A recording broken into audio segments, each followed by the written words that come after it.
বিএনপির বিএনপির মিটিং তারেক রহমান এই জায়গায় আসতেছেন।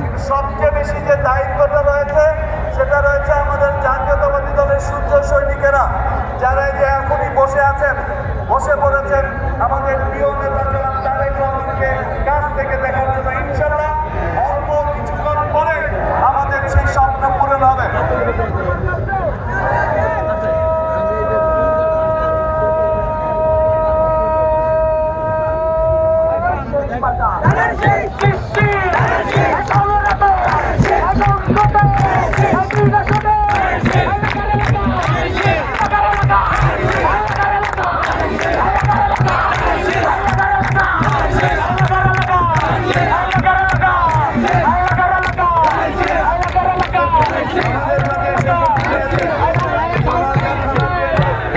যুগ্ম সম্পাদক এবং গাজীপুর ইউনিয়ন বিএনপির সভাপতি জনাব সেলিম রুমি ভাই।